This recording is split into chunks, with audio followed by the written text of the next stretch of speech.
Yes, yes. Okay, everybody, we want your attention up here. This is the Moon Valley class. It's intended for officials who are Class 1, Class 2, or Class 5. If you're a Class 3 or a Class 4 official, newbie, you are welcome to sit in the meeting. You do not get a meeting credit.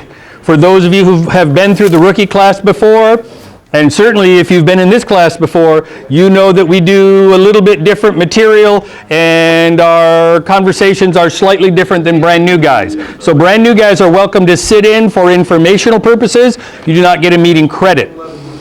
This is the Moon Valley class, 1s, 2s, and 5s. We'll be meeting Tuesdays and Thursdays starting at approximately 6 o'clock or as close thereafter as we can be ready for the next 3 weeks. There'll be a total of 6 meetings. The obligation is you're supposed to attend 4 meetings, whether they're here at some other location. So you got 6 opportunities here, and there are other opportunities if you live on the west side. They're doing Centennial High School Mondays and Wednesdays. And whatever they teach on Monday, I will copy on Tuesday. Whatever they do on Wednesday, I will do here on Thursday. So Mondays and Tuesdays are sort of the same. Wednesdays and Thursdays, sort of the same between here and Centennial. Before we go too much farther, I want to make sure that everybody recognizes Rick Stillion in the back is celebrating his 21st birthday for the 40th time. Rick is a board member and is very active in youth football, and because it is his birthday and he has some level of celebration to be attending to momentarily, we've agreed to give him early time in the program so that he can talk about youth football. If you're interested in working youth football, please pay attention. If you're not, be quiet so the rest of us can hear. Rick, it's all yours. Okay, youth football. Make sure you go on to the AZFOA website and follow the log in like you have to. When we do the video, yeah. So if you got them, and it's convenient. And I'm going to say it'll be 40 minutes of this stuff before we're ready for them. So we got time. The season will start on the 25th of August. Now, the games, Pop Warner games will start out at 7, 9, and 11 a.m. Start at 7 a.m. 7, 9, 11, they'll have a break. And then we'll come back like at 6 o'clock in the evening. This is going to happen for the first couple of weeks. Because of the excessive heat, okay?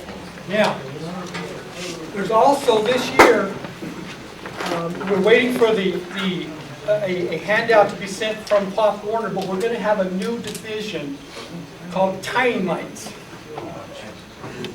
Tiny Mites. Basically what it is, it's the flag age in pads.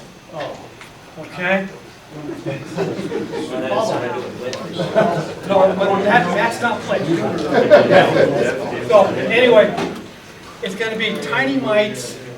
And there's some very specific rules, even more specific than in the Mighty Might. Okay? Now, we need all you guys to really look at the rules and really absorb those rules on the different levels. Right now, presently we have a contract with Pop Warner. We're in very good standing with Pop Warner. Okay? Another league, the AY Phoenix AYF.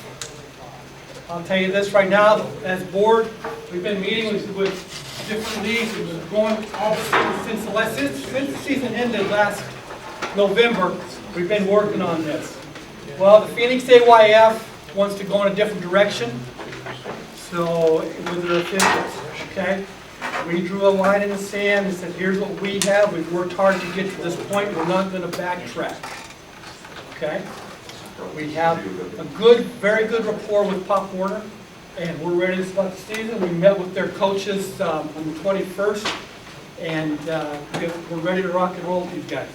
But right now, keep in mind, 7, 9, 11, and then 6, 8, possibly 10, depending. It won't be every week. It's like some of the older boys might play 10. That's going to be few and far between. But the reason is that because of the heat. There will not be any Mighty Mites the first week. Flag they're gonna handle their flag games. In my opinion, that's great to let them have that stuff. But anyway, the rules, study those rules.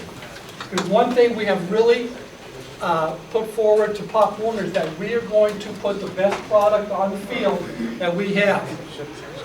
So we need all of you to really step up and just be informed and be ready to go. And just when you get your assignments, let's go with them. Go in now, block out anything. You're going to be gone. Came up and talked a little bit ago. You're going to be, you know where you're going to be available in the afternoons. Block it out. That's great. We'd rather you do that. Okay. So anyway, we're going to get going. I'm going to turn it back over to Bob. Thank you, Rick, and happy birthday.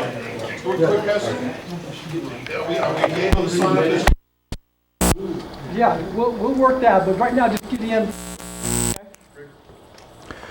All right, a couple of administrative things. Most of us own a device called a phone. If you have a phone on your person at the moment, let's change it to something that is not bothersome. Okay? I reserve the right to bounce anybody out of class if your phone makes noise. I don't want to do that. You don't want to do that. And let's not be a pain in the butt. So turn your phone on silent, vibrate. If you have some emergency type of call, and some of us are type of people that are on call, then we'd ask that you step outside, handle your business, and then come back in so the rest of us can absorb what we have going on. Books and sign-in. Over here, John Kerfman is at the table. Matt is going to be in that general area. Everyone needs to make sure you sign in over there first and foremost to get credit for meeting attendance. And second, if you're signed up with the AIA, hopefully in 2012, that means we will have you on the list. If your name for any reason is not on the list, don't take it out on the boys over here. We'll get an updated list between each meeting. You can check with Jeannie and find out if there's any dilemma, but we're handing out books to those that we show as having signed up. And we appreciate everybody showing up tonight. We have more chairs over here, so for those late arrivers, if you had to stop at the 19th hole on the way, we have chairs over here. This class usually gets full, so rock and roll. All right. All officials should have signed up with the AIA by now. If you haven't already signed up, oh, don't step in front of the camera, sir. Mr. Davis, you know better. Don't be stepping in front of cameras. It's okay. We know your son's more famous than you. We hope he keeps his hitting streak alive. All right. This year they have the requirement for the fingerprinting card. So if you haven't already done the fingerprinting card, get busy. If you know what I'm talking about, you shouldn't be in the room. UOP is where the kickoff clinic will be held this year. It will be on Saturday, August the 18th. It'll start at 9 o'clock. Check-in will be at 7:30. Okay? They are providing lunch for those who register for the clinic by the end of this week. So you have, you have today, August 1, 2, and 3. On the 4th, I'm understanding they're cutting off the lunch. So if you want to sign up, you can sign up later than the 4th for the clinic, but you won't get the free lunch. Okay? The agenda for UOP is extraordinary. Some of you in 2009 were able to go down to Tucson and got to see and hear some people that we in the officiating world consider big shots. I will tell you that the lineup of people that they have for this kickoff clinic, just for us, okay, not for all officials in all sports, but just for us in football, exceeds what you saw in Tucson. Okay? Several NFL guys will be not only speaking, but they'll be leading some of our roundtable discussions and some of our breakout meetings. There will be 2 football games that day played at UOP. Not seeing either of the crew chiefs here, but the games have been assigned. The early game will be John Noli's crew. And one of the things that they're going to do for us as officials is you get to stay and watch both the games for free if you desire. Okay? The first game will be pretty much dovetailing with our clinic, and it'll be starting about the time the clinic is over. If you're going to walk in front of the camera, please duck. There you go. Thank you very much.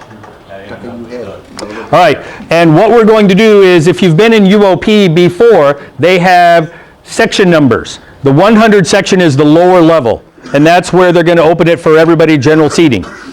For the first game, they're going to open the 200 section for us, and they'll give you specific section numbers by position.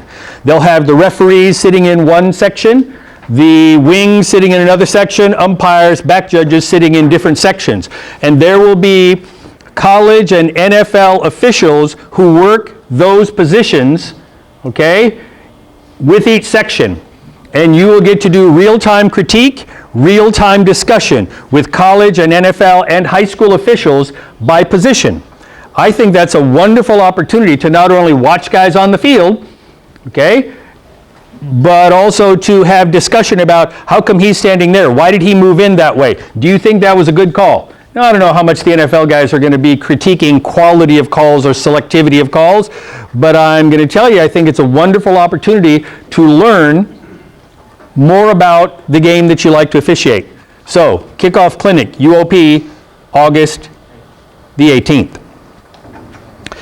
The AZFOA website, it's azfoa.org. Go there, there is a new mechanics manual. It's most recently been updated this past weekend, okay? It has the most current mechanics. It's printed out here, okay?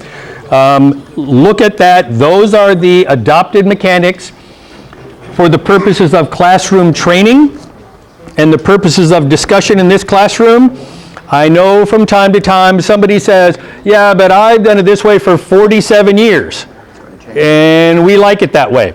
If you like it that way, understand the observers are going to grade based on what's here, and if you get graded down because you're not following those mechanics, and you end up getting no playoff games or a lesser schedule or a lesser number of playoff games because you're not adhering to the adopted mechanics, SOL. Oh, and because we're videotaping tonight, I'm supposed to watch my language. So we will include some acronyms. Acronyms are okay, they don't include the bad words. So if you're in the acronym business, SOL. All right? There we go. We turned it off? Beautiful. Okay. JV and freshman sign-ups will end on August 7th. If you desire to work Tuesday, Wednesday, Thursday, early in the week, JV freshman kinds of games, whenever they might be scheduled, you need to be signed up by August the 7th because that's when the assignments will be done. And if you're not in the system by then, you probably won't get any assignments, again, falling into the SOL category. After AIA registration is completed, all officials will need to submit their photos. This year, in addition to the registration with the DPS and the fingerprint card, some schools may require that you have your photo ID card as a credential in addition to your uniform to let you on the field. Most of the time, if you show up in uniform, they're going to let you go and, work the game. But you're supposed to submit your photo, and the AIA will be sending out a photo ID credential which permits you to go on school campus. Oh, yes. There are scrimmages. Steve Johnson, who is a board member, is in charge of scrimmage assignments. I recommend all crew chiefs communicate with Steve Johnson. I'm recommending that all officials in this room do not communicate individually. One person per crew, just so Steve doesn't have to deal with 400 officials communicating with him. Crew chiefs, primarily, communicate with Steve.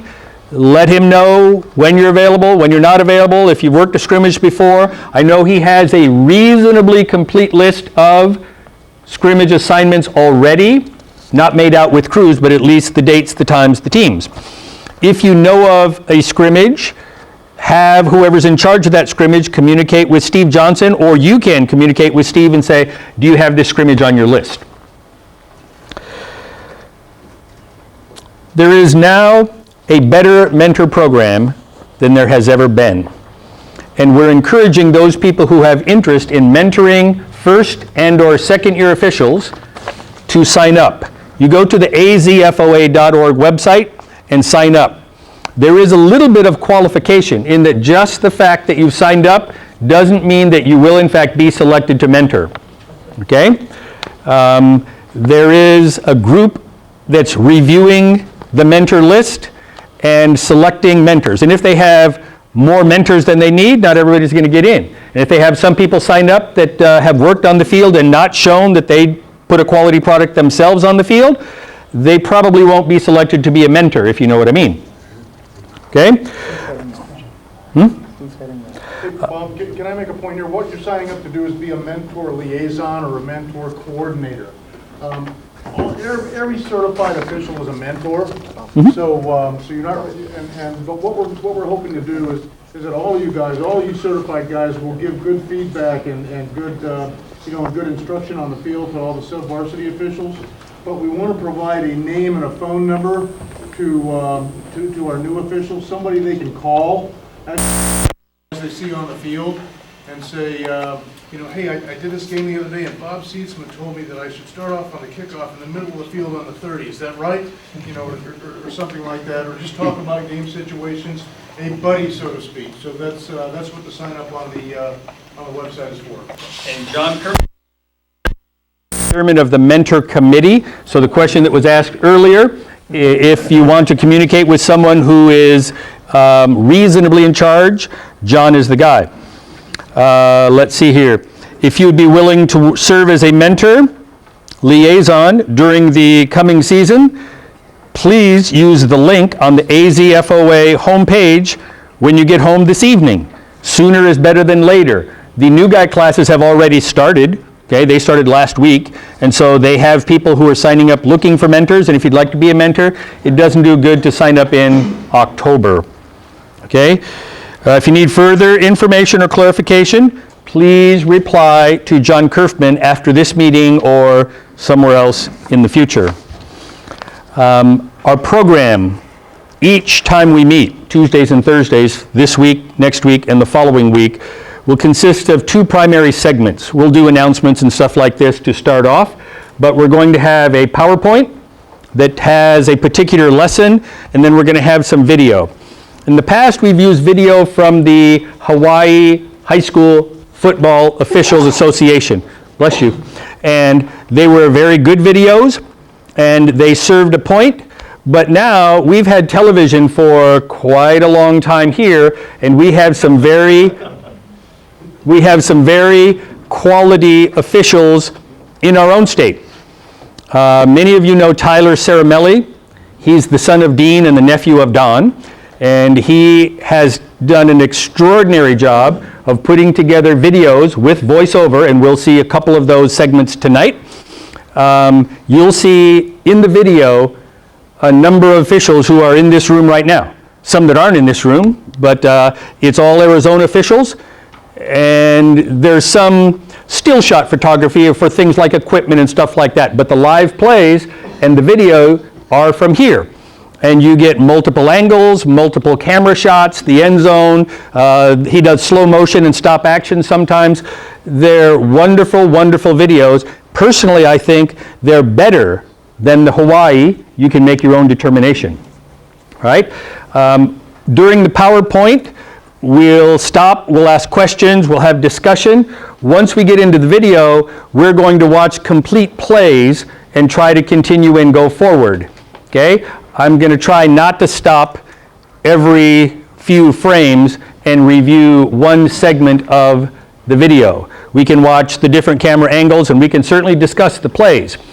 They have rulings on the plays, and some of the times the film correctly mirrors what the ruling is. You will see on some plays that what was called on the field is different than what we want the ruling to be. That's where somebody kicked a call. And we know that that can and does happen. Don't take offense. Don't feel badly if you happen to be on one of those plays. We're only trying to use this film to make people better. And one of the ways you get better is to learn from your own mistakes and learn from mine as well. So without further ado, are you comfortable with the lights, DJ? We're going to talk about these things. We did the welcome. We're going to talk about new rules tonight. Well, I guess I can do this. We're going to talk about new rules tonight. We're going to do the points of emphasis and the equipment and definitions, and then video 5 blocking. We're also going to have catch, no catch film tonight as well. So, welcome. Here are the rule changes for this season.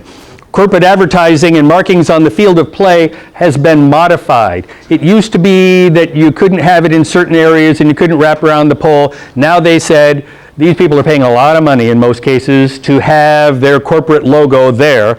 And so if you have a corporate logo, play the game. Okay? If it obliterates a goal line, you want to report it to the AIA after the game is over, but play the game. Any questions about corporate logos or advertising? Okay. Play cards must be worn on the wrist. We'll see some video about this and some slides about this as well. In certain games, officials have allowed play cards, the wristband kind of things that have the plays on them, to be worn on the belt. That's illegal. We want to stop that in the scrimmages if you see it in the scrimmage, and certainly if you see it in a freshman game, a JV game, in a varsity game in the early weeks, stop it. Stop it. We had a team from Tucson, and I'm not trying to pick on Tucson officials, but we had a team from Tucson come up to Phoenix for a playoff game. They had 4 captains come out, and you'll see that in the video. The 4 captains are holding hands, they're coming out, 3 of them have their play cards right here. When they get out to the middle of the field, they're saying, take it off, take it off, take it off. And they're going, we've been doing it all year. That's one of the things I really am not fond of, is going out and somebody says, well, I had Jerry Heck last week and he told me we can do that. I know Jerry pretty well, and I know the coaches are rarely honest about that. Okay? Back when Hank Mancini was working, I worked games and they'd say, well, last week we had Hank Mancini and he said it's okay. And I said, you know, I was just on the phone with Hank today.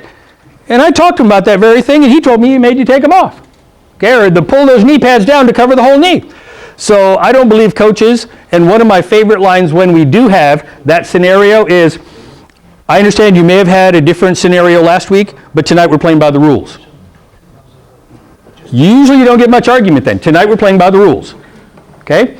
Now, one of my other favorites, okay, none of the rest of you in this room can use this, but I get to use this from time to time, is if there is some dispute or some question about the accuracy of what I'm describing, I will look at them and say, I've got an idea. Would it be okay with you, and would you agree with me that if I can get a hold of the state football rules interpreter right now, whatever he decides we're going to go with? Okay? Now, the coaches usually light up. Yeah, let's get that state rules interpreter over here right now. Let's get him. Here I am.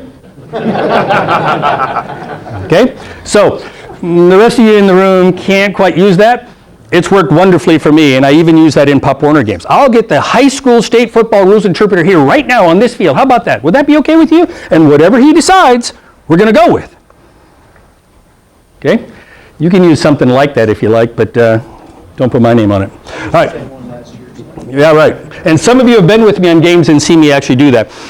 Blocking below the waist has been revised. The rule change there is, it had been the rule that if a player is coming to block another and he starts below the waist and the receiver of the blockee, as it were, puts his hands out and the blocker contacts the hands, then it was considered a legal block because he didn't initially contact the guy below the waist. He initially contacted the hands.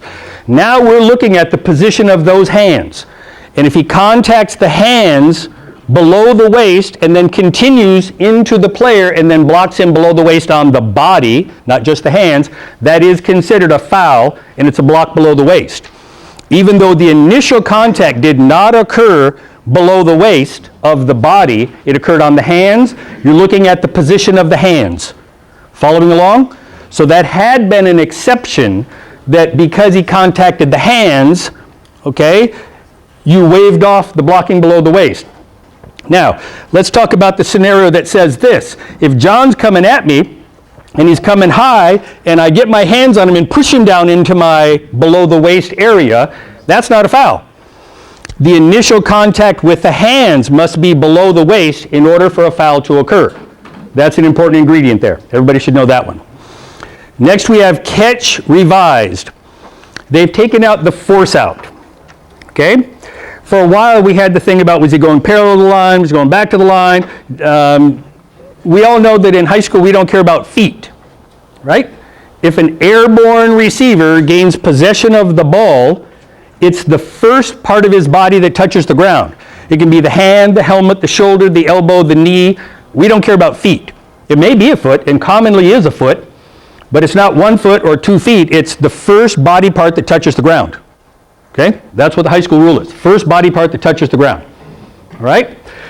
Now, the rule change allows, and this is something you need to be prepared for, that a defender can contact an airborne receiver, grab him around the waist, and carry him out of bounds. Don't go there. Carry him out of bounds and set him down out of bounds. And if the receiver's first contact with the ground is out of bounds, even though he was carried, incomplete.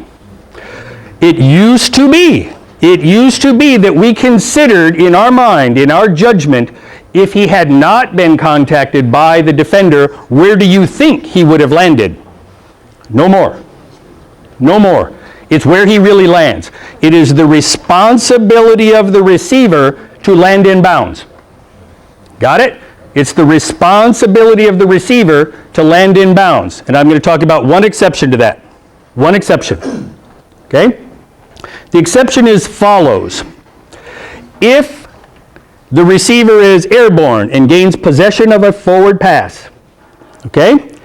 Then he's contacted by the receiver, and the receiver drives him back towards the line of scrimmage, towards the opposite goal line. And then he comes down out of bounds. The official may determine, that forward progress was gained by that receiver, and then the ball is considered complete at the spot where the receiver gained possession while airborne. So let's talk about some yard lines so that we're not talking in qualitative terms but quantitative terms. We have a team that's coming out following a touchback. They have the ball in the 20-yard line. Okay, 1st and 10. They throw a pass to an airborne receiver who's standing at the 9-yard marks on the 30-yard line. Okay, and it's a high pass, so he jumps up and gains possession of the ball at the 30-yard line. In the air, airborne. While still airborne, the safety comes and hits the guy in the back and carries him back out of bounds and drops him out of bounds at the 25. You can rule that a catch at the 30. Now, if he catches the ball at the 30, and the receiver grabs him and carries him parallel on the 30-yard line and puts him out of bounds on the 30, no catch. Okay? And certainly if they're running towards the goal line, 30, and he catches him, receiver catches the ball, the defender grabs him and carries him to the 35 and the 40 and then out of bounds, no catch. But if he drives him backwards, then you may rule that forward progress occurred and you award possession at the yard line where the receiver had possession of the ball while airborne. Stephen? So is there any limit about how far they can carry it? You're talking about laterally. Sideways or towards, away from their own goal line? Okay. I've had this discussion with a couple of officials, and here's what we have determined. There is no set yard line that says he's got to be from the 9-yard marks or the top of the numbers to the sideline. You could potentially carry a guy from middle of the field, where that kickoff X is on the 40-yard line, all the way out to the sideline. Now, realistically, my expectation would be this. If I'm an official on the field and I start to see that happen, my expectation is going to be a member of the offensive 11 players is going to come and try to knock that defender down so his teammate falls down in bounds. Now, I'm not going to tell him to do that, okay? But I bet you the coach is going to be yelling about that. Get down. Also, my expectation is the receiver is going to try to play like a fish or a greased pig and try to get away from that guy so that he can touch down in bounds. He can touch the ground before he goes across the sideline. But the answer to your question is there is no quantitative measure from the sideline to the middle of the field that says if he's this far away from the sideline, no. It is the receiver's responsibility. This is the basic rule here. It is the receiver's responsibility when catching a forward pass while airborne to come down in bounds. Question? Yeah, is there, on what you just described, is there a case book? Page 59 of the case book, 754. How are we doing so far? Okay? And that has a play A and a play B. The play A on page 59 is driven backwards, rule forward progress and a catch. Play B option on that one is that he's carried forward, not backwards, and there is no forward progress and it's ruled a no catch. Over here. Is this going to be in touchdown situations as well? Correct. You could rule a touchdown. Let's say that I'm in the end zone and the ball's on the 5-yard line going in. The quarterback goes back, throws the ball across the goal line into the end zone. The receiver goes up, airborne in the end zone, catches it 2 yards deep, is hit by the defender, driven back across the goal line into the field of play, and then out of bounds, first touching on the 2-yard line, touchdown. Touchdown. Isn't that a safety concern, Bob? I mean, wouldn't you blow that dead if there's a defender, if B is carrying A, physically carrying him? Can you It's a live ball. whistle that? And If you're ruling forward progress, I guarantee I'm going to whistle. But if he's not carrying him backwards and he's carrying him parallel, that might just be a good defensive play. I'm prohibiting a catch. I understand that you're talking about safety, and if it's a long distance, I don't honestly think that high school athletes are going to be talented enough and the coaches are going to be wise enough to devise some real big scheme that you always catch the guy and you always carry him out. I believe for the most part we're going to see football as we've seen it in the past. But by rule, he can carry him 20 yards across the field or whatever distance and drop him over here. Then, so on the one where the touchdown, catching 2 yards deep, driving him out, did you, when you elaborated, he went out of bounds, at the 2-yard mark out of bounds? He caught the ball 2 yards deep in the end zone. He was contacted while airborne, driven across the goal line back into the field of play, continued airborne, first touched the ground, out of bounds at the 2-yard line. Okay, so out of bounds even with the 2-yard, not at the 2. He didn't touch down in bounds? He never touched the ground in bounds. Corner. Okay. Using that same information, though, it goes forward, so if he catches at the back of the end zone, he picks him up and carries him out the back end, then it is... Incomplete. Incomplete, because the only time you're awarding catch is if you have forward progress. And if he's going beyond the spot where he caught the ball, you're not ruling forward progress. Question here. You said that a good defensive play would be that if the guy could carry him for any length of time. But assuming he has that kind of control over the opposing player, he can't slam him. Oh, this is a wonderful point, and thank you for stealing my thunder. The next thing I want to share, no, we allow this, and sometimes I get to things later in the rule. But since you brought it up, remember always, you can have personal fouls in the game, okay? Just like you may have, okay, a ball that's way overthrown and somebody comes and bashes the receiver. You can't have pass interference because it's not a catchable pass, right? But you could have personal foul or holding. The same principle applies in this scenario too.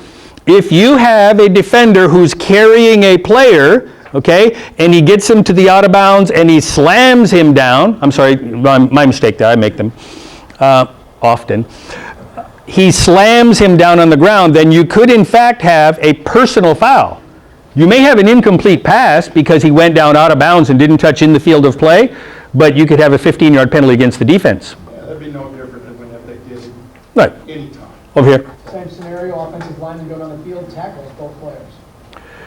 Now, as long as you don't have a personal foul, what I was saying before is if you see a defender carrying a receiver who was airborne for any length, my expectation as an official is that a teammate of the offensive receiver is going to come and try to knock him down and make him land in bounds and prohibit that from carrying out of bounds. That's my expectation. Now, whether it happens in a game, you never know.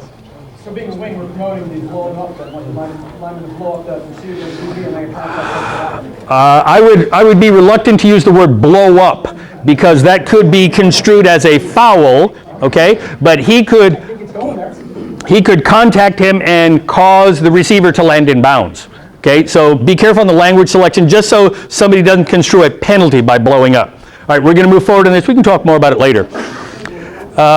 Helmet comes off during the down. We had the experimental rule last year. We were... Lots of conversations going on, Bob, so.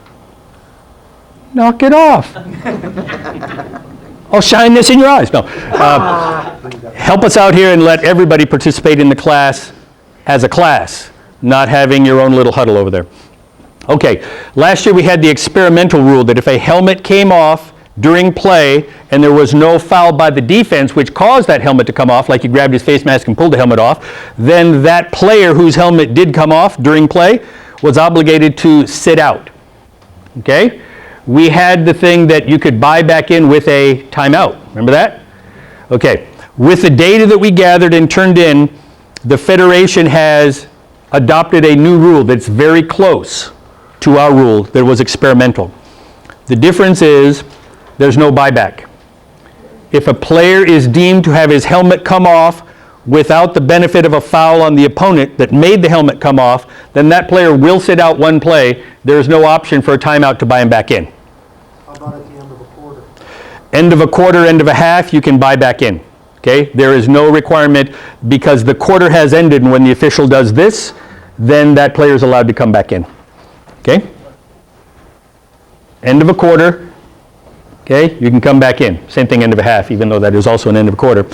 Okay, restrictions added to blocking on a free kick.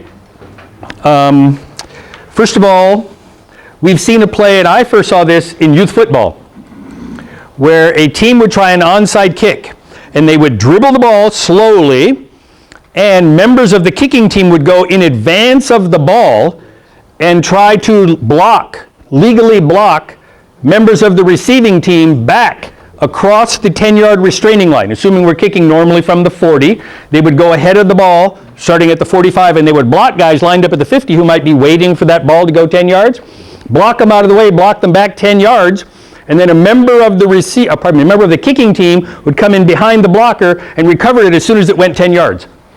So effectively, they were clearing a path. Okay, and in the past, that was considered legal. Okay? Now the rule change for this year says that you cannot block your opponent until you can legally touch the ball. So you can't have someone in advance blocking to clear a path for the ball that's dribbling behind him. Understanding what I'm saying? Now I want you to be a little bit careful about this, and when in doubt, it's a no foul. You want to have somebody clearly in advance of the ball. If the ball's right here and this guy's not going for it, and maybe it's a half an inch but bouncing, and this guy gets blocked over there when the ball was 9.9 yards, I'm not going to call that over there. But if it's right here and it's clearing the path, as we were talking about in our example, I'm definitely calling that. See the difference? This had no impact on the ball if it's blocked way over there, and I'm going to let that block go. Okay? Can we real quickly go back to the helmet coming off? How quickly? Yes, we can. You can't buy back between quarters, only half and the end of the game.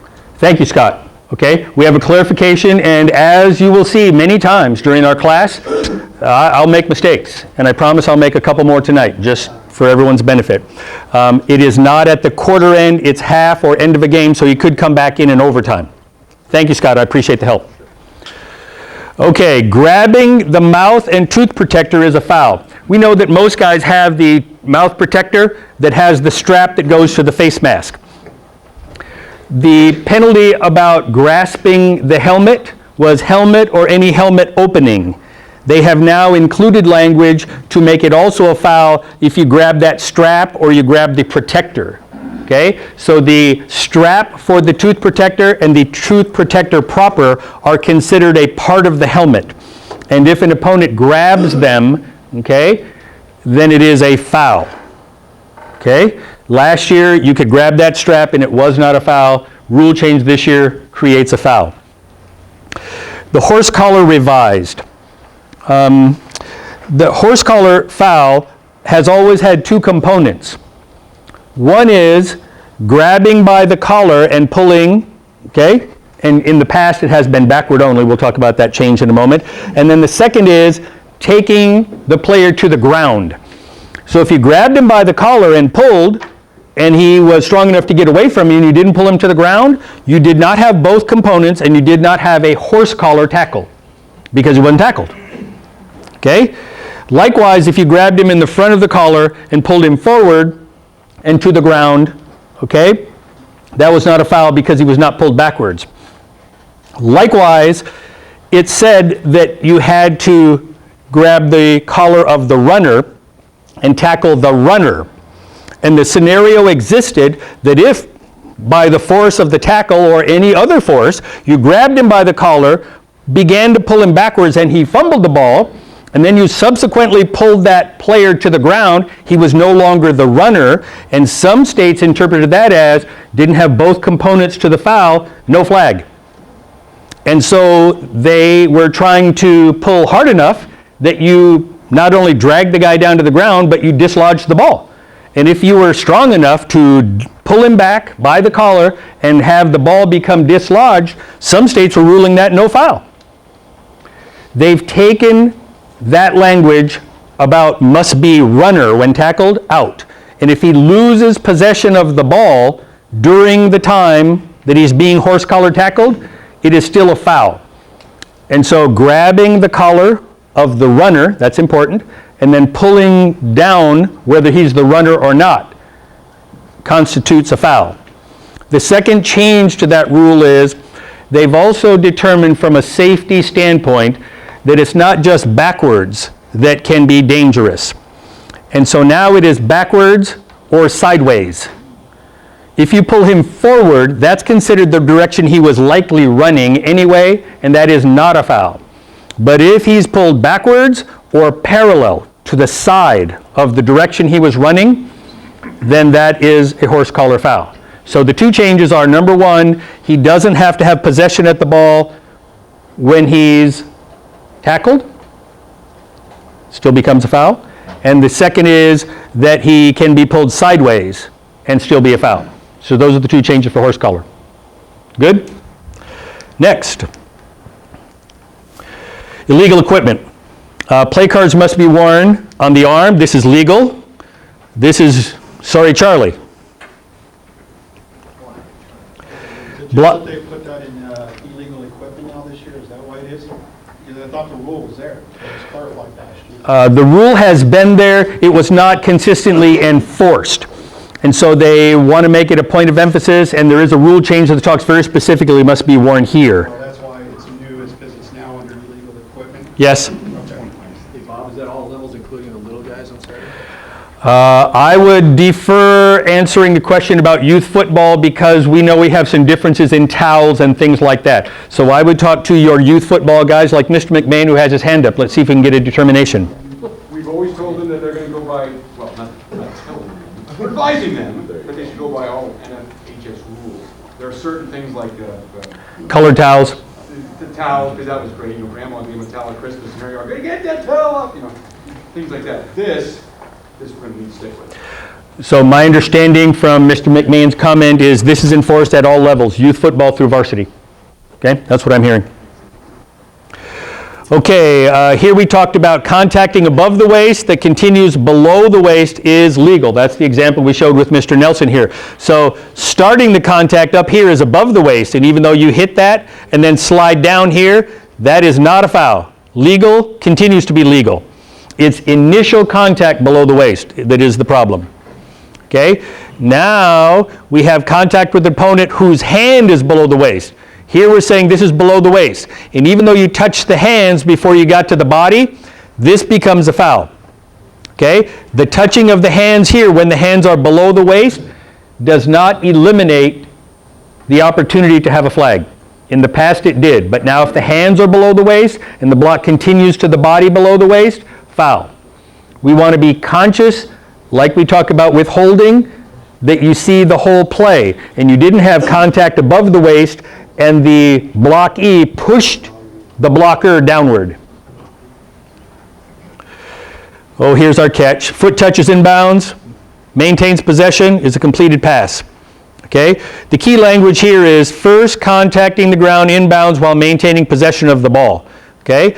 We're not talking about your judgment where he would have landed or things like that. We're saying it's the responsibility, other than the circumstance we talked about earlier with forward progress, it's the responsibility of the receiver to touch inbounds. Okay, here we have an airborne receiver. We have a catch and contact by the defender, and he knocks him out of bounds. Now this one is pretty simple because he's so close. Receiver lands out of bounds, incomplete pass. Remember, the fact the receiver would have come down inbounds if not for contact is not a factor. It's the responsibility of the receiver to touch inbounds. First touching with the ground, inbounds. Okay? Helmet comes off.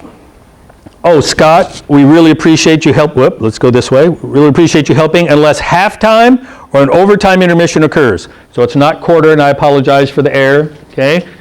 And Scott, I won't even say that I tried to do it so you'd catch me. I screwed up. All right, if any players comes off completely during the down, so if the chin strap, he gets hit hard enough that the chin strap comes loose, but the helmet is still in place, he can stay in the game. Okay? It says completely off. Completely off. And it's not due to a foul by the opponent. Okay? Helmet comes off. This is new. Comes completely off, and it's attributable directly to a foul by the opponent. And in this example, he grabbed the helmet and he pulled it off. Then he need not leave the game. Now let's talk about this scenario. Let's say for a moment that you have part A. Whoops. You have part A. You have this. Okay? And you are deeming that a flag was thrown and the flag was related to the guy's helmet coming off. Okay? But the player looks woozy. You let him stay? You're going to allow him to be checked on the field by one of his team attendants and let him stay? No. Okay? So in your determination, you're saying this, that if the helmet comes off due to foul, and in the judgment of the official, the player is woozy, you're sending him out with an official's timeout for injury. Is that what you're saying? Yep. I'm okay with that, but don't be hasty. Give the player some opportunity to recover. Okay? And if it's 10, 15, 30 seconds after that, and you've enforced the penalty, and now you're getting at that moment of ready for play, and the umpire's going, wait a minute. Warner still looks like he's out of it. His tongue's hanging out, his eyes are wobbling in his head, his nose is runny. Let's send him out. I mean, you got it. Send him out. But I don't want to be rushing to judgment in that scenario. If somebody pulls my helmet off and there's a flag for that, it may hurt. And I may be momentarily incapacitated. But if I wasn't knocked out, okay, I may be able to recover and stay in the game. So I'm following along with what you're saying, that if he's woozy and you think it's not safe for him to continue, that you can in fact send him out for a player injury. But I want to be very clear to the bench in that regard, that it's not because his helmet came off, he doesn't look like he's ready to play football right now, coach, and I'm looking out for his safety. I'd rather him sit out a play and come back when he's been checked out and we're going to play football. Okay? Got it? Okay. Here's our blocking rule that we talked about for the kicks. We kicked from the 40. The ball is here on the 47 or 48 right now. This guy can't go in advance of the ball and block because the ball has not gone 10 yards, and K2 cannot legally touch the ball, so he cannot legally block R1. That's our play. Now, in plays that I saw, the ball, instead of being here, was more like right there. And K8, K9, K5, and K1 were all lined up here in a wedge, and they're trying to clear all three of these guys out while the ball dribbles behind so K6 can recover. See the kind of play I'm describing there? This is one of those that you say, yeah, this isn't a good thing right here. But the play I'm describing was a planned, called, organized play by the kicking team where the coach says, slow dribbler, you run out and take those guys out and clear a pass so we can recover that onside kick. Okay? That's clearly a foul. Okay, now this is a different scenario. Here we have the ball not yet going 10 yards, and R1 initiates contact. R1's coming up here. No foul. Okay? And once you have R1 coming across here initiating contact, all players of K have the restriction removed.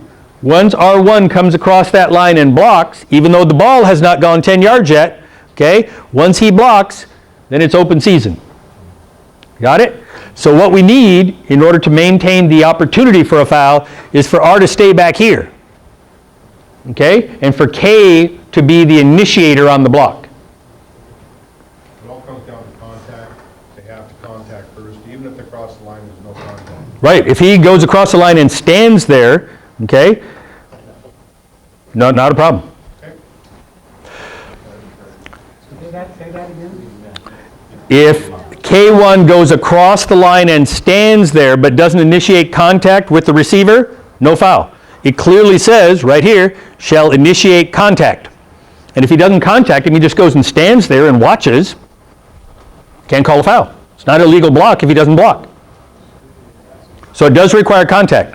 What if R1, say goes to 42 and is standing there, kickers cannot block it? Right, he cannot initiate contact if he can't legally touch the ball. So if R1 doesn't initiate contact with K, K cannot initiate contact with R. So R1 can come across the line, that's legal. K1 can come up to him, that's legal. Okay, but K can't initiate the block until R1 blocks first. Okay, the two ingredients here are the ball is either traveled 10 yards, because then it's a free ball, or the kicking team is eligible to recover the free kick. So if R comes across and touches it in here, okay, without blocking somebody, then you got it. Question in the back, shaking a head. Back up, if you could, Bob, back up to your previous one about, because it just seems like you're conflicting there about R blocker initiating forward from his restraining line, that he can't be touched. No. Once R initiates contact with K, then the restriction for the illegal block is off. So you're saying that as long as R advances beyond their restraining line, and does nothing but just advances 2 yards, takes 2 steps beyond the line and that's it, K cannot initiate into Until K has the legal right to touch the ball or the ball has gone 10 yards. So if the ball has only gone 5 yards and R1 comes up to the 45 where the ball is spinning around, let's say it hasn't stopped yet, but it's spinning around, and he stands there and he's looking at the ball. No one's touched the ball yet. K can't block him. Wait a minute, he's standing over the ball, and he has advanced to the ball. You can't. Can K legally touch that ball and possess it? If R hasn't touched it, then K can only first touch it. So he can't legally touch the ball. So K is continued to be restricted from blocking. Can we ask the state rules interpreter? Hey, Bob, real quick, can you go back to the very first slide about that? I can try. Okay. From a making the call standpoint, you're only going to have 2 officials, one at the 50 and one at the 40.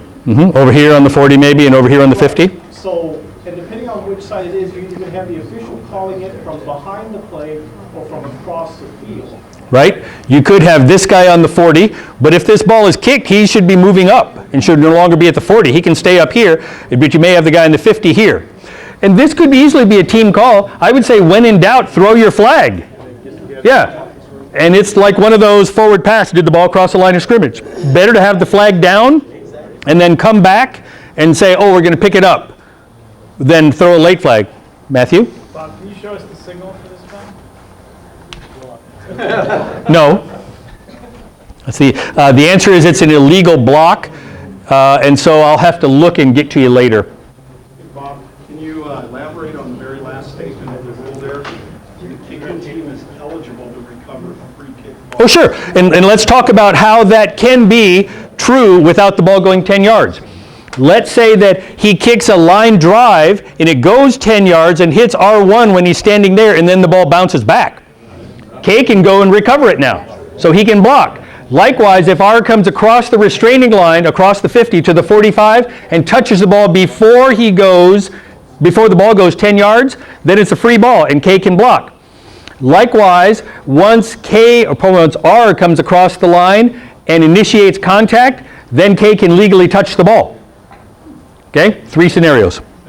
Bob, in that situation, you're probably going to have your umpire up there anyways, so you're going to have... In many cases, if you're anticipating a short kick or an onside kick, you're going to have 4 guys on the 4 corners, and only the referee will be deep, way in the corner. Yeah, you just said if you get blocked, you can touch the ball. No, until R touches the ball within that zone, K can't... My mistake. 2 correct, 1 incorrect there. If R comes up and blocks, then the foul opportunity goes away, but K cannot legally touch the ball. Thank you. You guys get up here and try it sometime. See how many you get right. Question with regards to that contact that you just mentioned. Say, for example, you have one player from R make contact with one player from K. That allows everyone. All players from K, yes, and I saw that very specifically on here. Ding, ding. Because R1 has initiated contact with a K player, doesn't matter which one, all K players may now block. Ding, ding, ding, thank you. Okay, this one we're talking about the mouth protector, tooth protector. It is considered to be part of the helmet if it's attached here. Okay? It says attached. So if you have the quarterback that puts it here between plays and then puts it here and there's no strap, then if he reaches inside the guy's mouth and pulls it out, that's not helmet contact. Okay? Boy, but he's got my tooth protector, coach. Okay? If it doesn't have a strap attached to the helmet, then the tooth protector is not considered part of the helmet. What they're really trying to get is this piece right here where you see this guy's hand. You don't want him grabbing that. Okay, legal horse collar. Okay, what we're talking about here is the inside back or the side collar now. This is the back, okay? And subsequently pull that opponent to the ground. It used to say the runner right here. So this is changed to the opponent. And that allows him to fumble. Okay, that allows him to fumble and still have it be a foul. The other one that was tricky was, what if it was near the sidelines and this part started inbounds and this part happened out of bounds? Is that a live ball foul? And they said now it's considered and enforced as a live ball foul. So that was a clarification on interpretation. Howard? What about a loose ball play and the player in an attempt to go after the ball, grabs the guy by the horse collar? Okay, now this is talking about, okay, of the runner. Okay, so in order to have this specific foul, horse collar tackle, the guy must start as the runner. Okay, now in the scenario you're describing, if two players are going after a loose ball, I may grab, pull, push, and do things that would normally be considered illegal use of hands and holding, as long as I'm trying to get the ball for myself. I am not allowed to grab John Nelson and throw him out of the way so my teammate can go after the ball. But I can grab John Nelson and throw him out of the way so that I can personally go after the loose ball. That's a big difference. Okay? And in this case here, in order to call the horse collar tackle, the guy who is the opponent must be initially the runner. Now, if he loses possession during the course of the foul, you can continue to have this foul. But he must have the ball to start. Otherwise, it's not horse collar. It could be something else. So if you've got a player that's feigning, I mean, everyone thinks he's got the ball. If you have this happen. Benefit to the defender. When in doubt, if he faked, and you know, it's the, let's say the wishbone, and he fakes to the fullback going off the guard, okay, and somebody grabs him and horse collars him and brings him down because he was fooled, don't fake next time. Or don't fake as well. That's not a foul. He was not the runner. I'm going to let that go. The same thing happens, think of the offensive tackle, and he's coming back to set up in pass protection, and the defensive end is trying to go around him to get to the quarterback. And it's a speed rush on the outside. Following with me so far? And the offensive tackle reaches out and grabs this guy by the collar and pulls him backwards to the ground. You could have illegal use of hands, you could have holding on that play, but you can't have horse collar tackle because the opponent was not a runner. So remember that just because we're saying it can't be this foul doesn't mean it can't be some other foul. Okay? You got a whole book of things to call. Okay, you can skip this one and call something else. Okay, points of emphasis. Bob, can I ask a question? Nope. Okay, go ahead, just this once. We've been talking about that signal for the illegal block on a kicking team, but by the rule, by the book, it says it's the same signal as a block below the waist. That's the signal for illegal block. Correct? Okay. But we're going to run into trouble this year because an illegal block is a 10-yard penalty and a block below the waist is a 15-yard penalty, and you're using the same signal. I understand what you're saying, and that's just called good crew communication, where you got to go over and say, here's what I got. And if you're the referee and you got one of these babies on, or even if you don't, you can be like me and be loud. Okay? Here's what I got. Okay? I'm calling this, and it's a 10-yard penalty enforced from the previous spot, or whatever you got. Okay, so that's just called good communication. I understand what you're saying, that the signal in some cases is a 10-yard foul, same signal can be a 15-yard foul. You just have to have good sideline communication. Here's what I called and here's what the penalty is. Is it possible we could refer to the federation and get some clarification and maybe a change? Like We can put in for next season to consider a different signal, but for this season, this is what we got. Okay, points of emphasis. Concussions, that was a big one last year. Okay, and we're continuing with that. Also, helmet technology and proper helmet fitting. If you have a player who doesn't have his helmet come off, but consistently has problems with his helmet, like the face mask comes over here, okay, call an injury timeout and send him to the sidelines and get it fixed. And just say, Coach, I'm worried about this player's safety. Okay, his helmet keeps going over sideways, and I'm not sure that this is a proper fit. Let's have somebody check him out. Okay, now he can send him back in and say, we checked him out and he's fine. If it turns sideways again, I'm going to send him out again. Say, check him again. And each time he's going to go out for a play. Okay, so the whole idea here, the concept is safety. And if you're concerned about someone's safety, then you should be sending him out and having them attended to. Whether he looks woozy or it appears his equipment is not appropriate. All right, heat acclimatization and preventing heat illness. We live in Arizona and it's a desert here in Phoenix. Okay, surprise. Wow. It's a desert. Early in the season, we allow extra water breaks. The concept that you should have in your mind is you don't want to interrupt a particular team's momentum and give the opposing team a benefit of getting things organized. So what I'm going to call natural breaks or natural intervals in the game, following a punt, following the enforcement of a penalty. Certainly when you have any player go down and they have to bring attendants out to check on that player is going out for at least a play. But why not have everybody else get water? Bring water. Bring water. Okay? There's nothing wrong with hydrating. It's a good thing. All right? So allow coaches and water attendants to check on their players. Okay? We live in a desert. We're dealing with children. Most of the players we see are 17 years and younger. By definition, isn't that a minor? It's not an adult, right? We have a lawyer in the room. Okay? We're dealing with children. Okay? Allow them the benefit of you being the responsible adult in the equation and try to make sure they stay hydrated. Okay?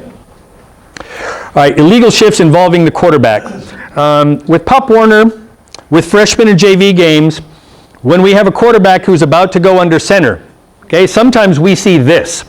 He comes up and he goes, motion, motion, motion. And then the guy starts in motion and the quarterback puts his hand under. This action right here by a quarterback, hands not under the center to hands under the center, is considered by rule a shift.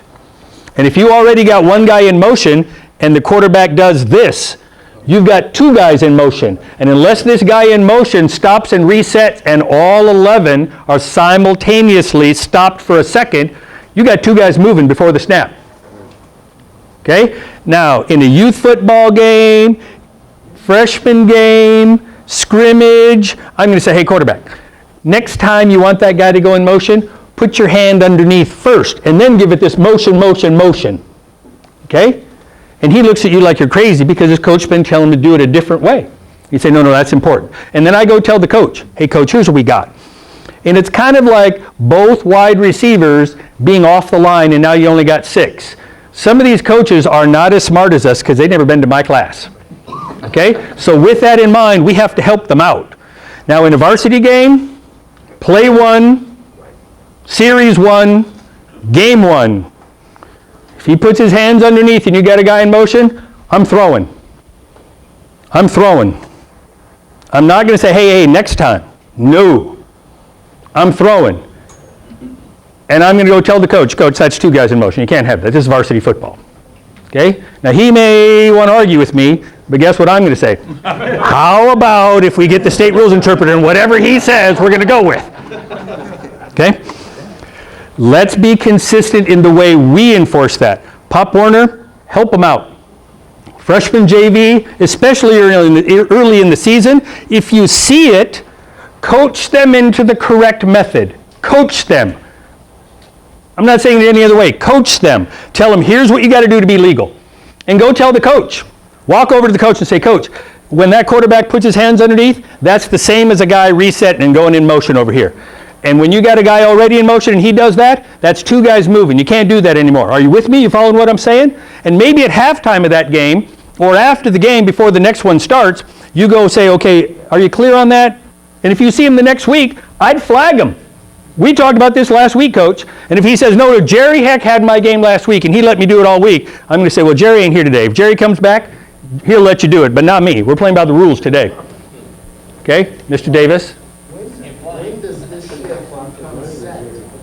When his hands are underneath. Yeah.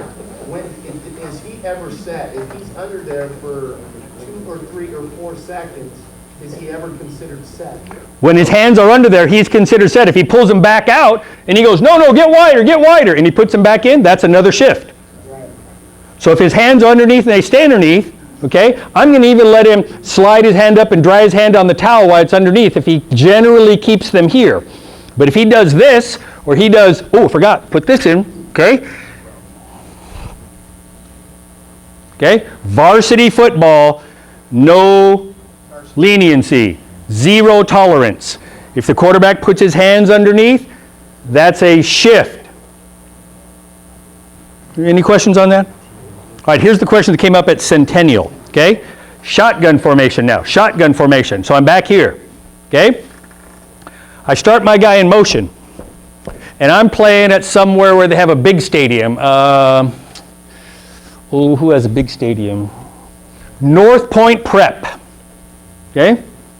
They got a big stadium, and you can hardly hear. And so the quarterback and the snapper have this arrangement. If I'm helmet.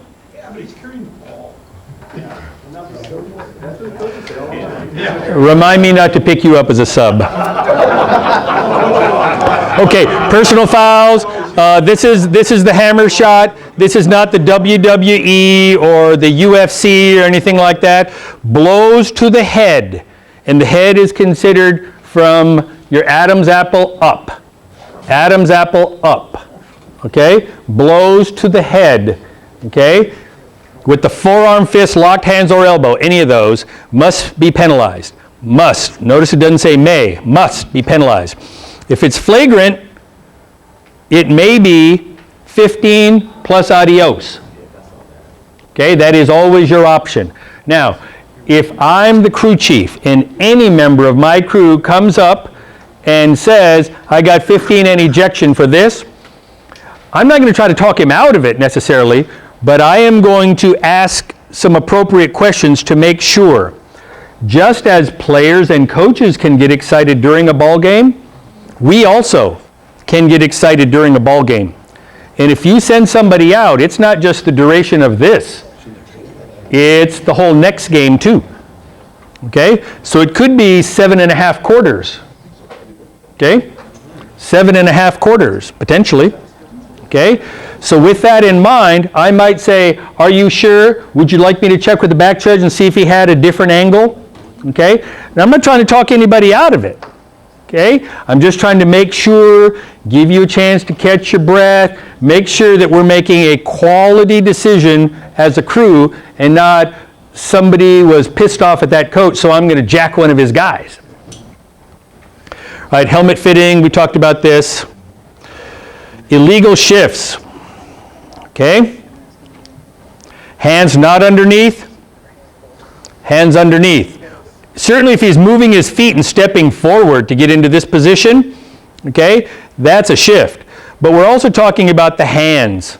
Okay? Now, if he puts one hand underneath or both hands underneath and then he sees somebody that he doesn't like their position and he's saying, over there, over there, over there. Okay, that's not a shift. I kept one hand underneath so I can pick my nose or wave at my mom or something like that with the other hand, not be considered a shift. With me? Don't be too picky, sir. You were talking about how he puts his mouthpiece in because he forgot about it and leaves one hand over there. It's not a shift. Right. If he has the no strap mouthpiece and he's got it up here in his side of his ear hole, okay, and he puts his hands underneath, and somebody's going, mouthpiece, mouthpiece, mouthpiece, put your mouthpiece in. Oh, if he leaves one hand underneath and gets it with his other hand and puts it in, I'm good.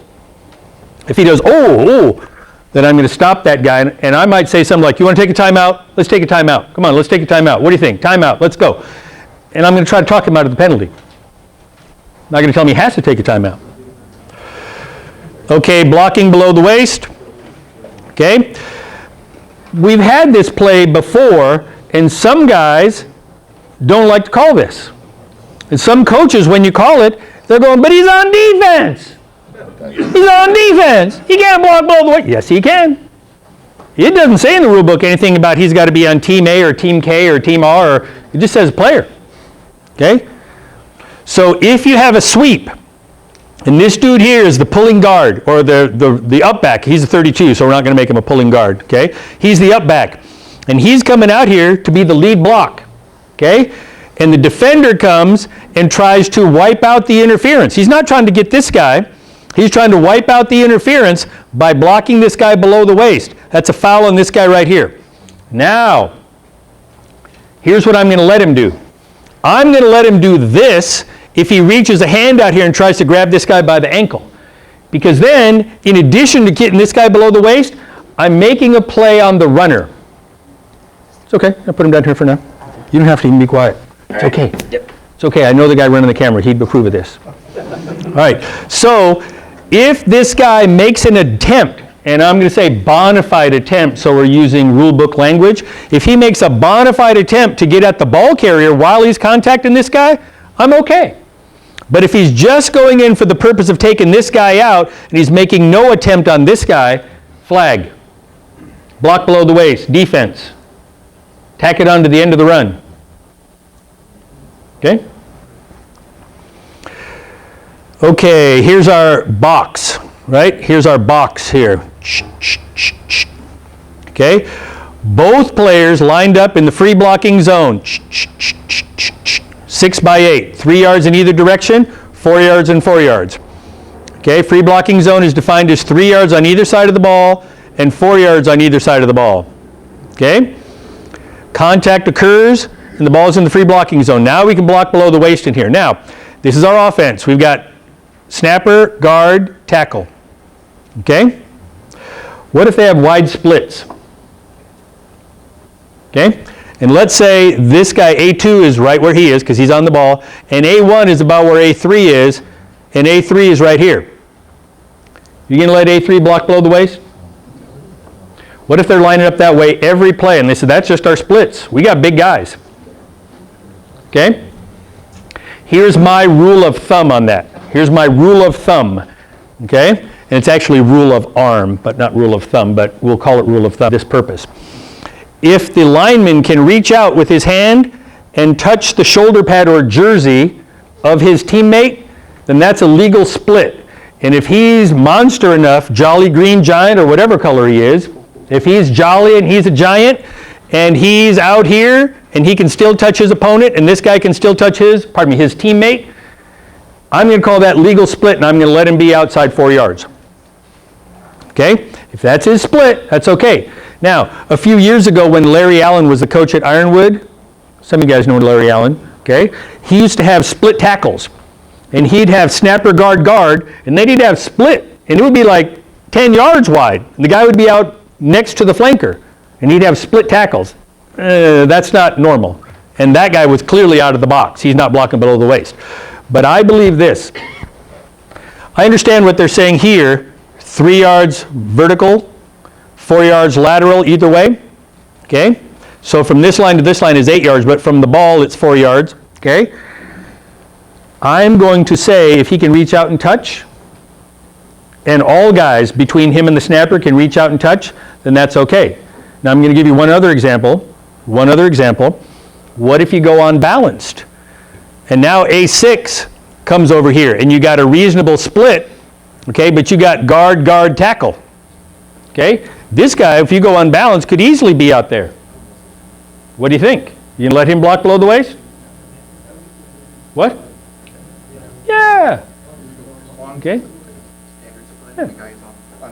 Now, I'm not going to let him step one wide and go get somebody below the waist, but if he's going head up and the guy was also head up on him, then I'm okay with that. Follow? Sir?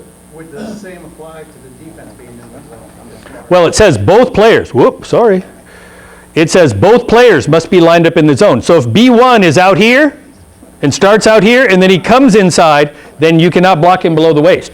Likewise, if you got a linebacker here and the linebacker is out here at the snap, out here, I had to be outside this line, okay? If he's out here at the snap and he blitzes, you can't block him below the waist. Right, but you can use the same arm length for defense, give them that latitude also.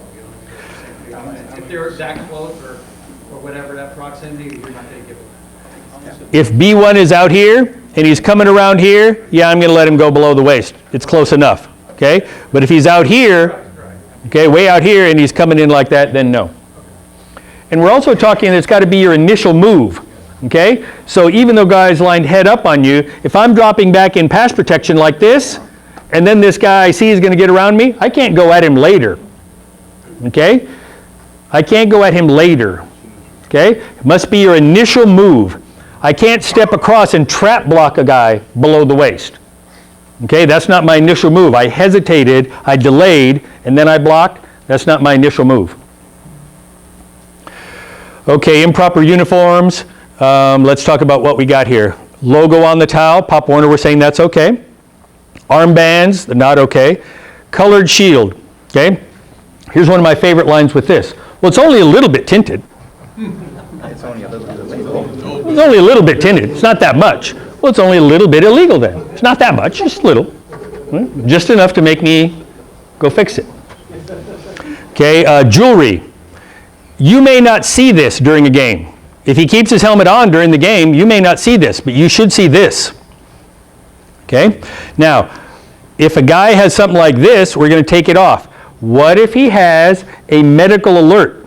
I'm allergic to penicillin, and I've got a band on here. What about that? Tape it down. That's right, secure it.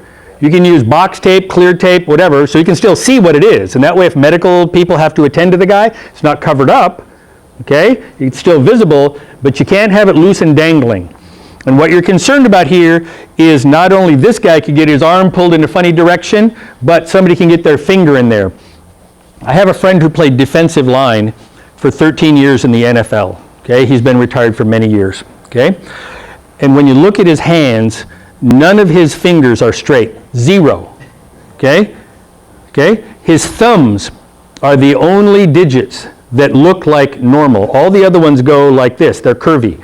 And what he says is, when you're a defensive lineman and you're going in there trying to get somebody, okay, you're just grabbing, trying to get a hold of something. And if you don't make the tackle, at least you can slow the guy down so he doesn't break and your teammate has a shot to get him. Okay? And so you just reach out and grab something. And what he said is this, okay? It's better to get a 15-yard penalty than give up a touchdown. So if I have to reach out and grab a guy by the mask with my little finger and I can pull him down that way or turn his head so he slows down, that's better than a touchdown. I'll give up 15 yards any day versus a touchdown. But all of his fingers are that way. And that's what you're trying to do, is you're trying to protect against that kind of stuff. Okay. Hurdling. Hurdling is an attempt by a player to jump with one or both feet or knees foremost. So hurdling is something forward. If you're just jumping straight up in the air and hoping the defender goes underneath you and then you come back to the ground and you take off again, that's not hurdling. Okay? Coaches must teach their players of the inherent dangers associated with this. Because look, where do you think that shoulder, the right shoulder for this defender, is hitting him? That's inherently dangerous.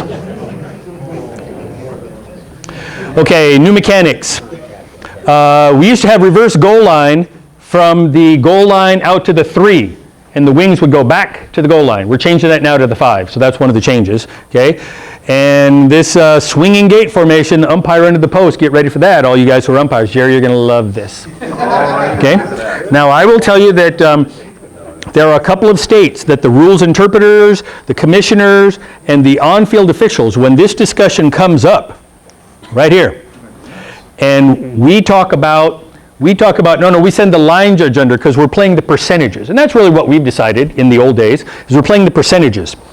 How often do you have a busted play? How often does it go to the open side where the line judge was? Okay, versus how often do you have a kick near a post and somebody's got to make a tough call on that? Okay, and they say, no way.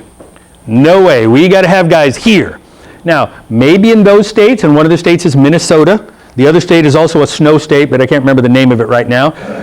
It starts with an O and ends with O, you figured out. But they might have different weather. And instead of having fast fields like we do, maybe they have a lot more fakes. Maybe they have, okay, players who are just bad snappers. And they have a lot more bad snaps because it snows a lot there. And the ball's frozen. I don't know what it is, but when we talk to them about taking the line judge out of there, oh my God, you guys are nuts. It can't be done. So there are a few things from time to time that we like, that we hope to present to them and have them be receptive to listen to. Okay? And one of them is, on punts, send the line judge down so you got 2 guys down there when the punt lands instead of 1 guy. You got 4 guys back here where the ball's already gone, and you got 1 guy back there all by himself where all the action is. We think it's better, honest, we think it's better to have the line judge go downfield and have 2 guys where the action is.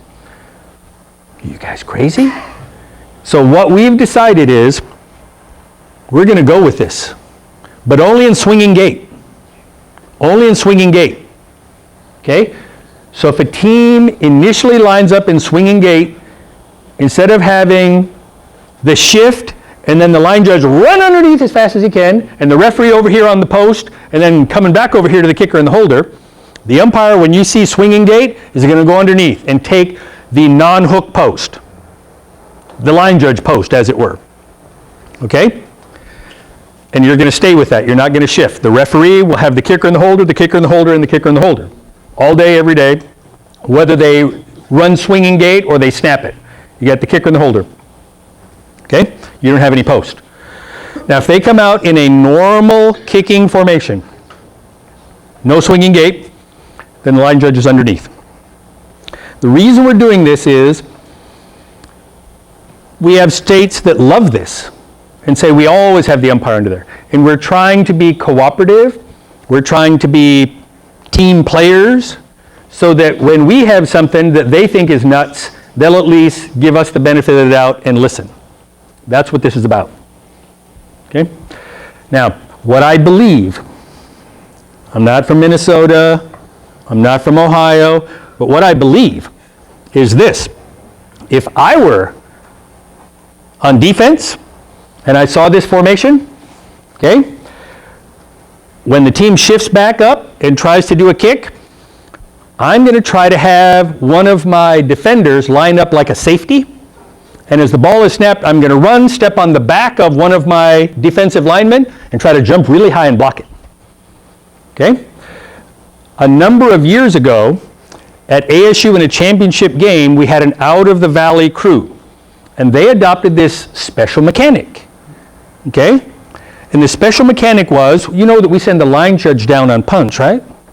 And so you had a vacated sideline. Well, they said, the umpires, they really don't do anything on any play, really, okay? And especially on punts, what the hell is he doing there? Oh, pardon my French. What is he doing back there? So they took the umpire on punts to the vacated line judge position and said, watch the snapper from there. And so Phoenix teams were playing in this championship game. And the second time they line up in the punt formation, okay, and the umpire vacates and goes over to the sideline, they started running up the defender's back and jumping up and trying to block punts. Okay? Just running right over and jumping over the line and trying to get in and block punts. Coaches are usually watching what's going on with officials, whether you realize it or not. And if you adopt some alternate mechanic, and they think, you know what, we could take advantage of that, they may.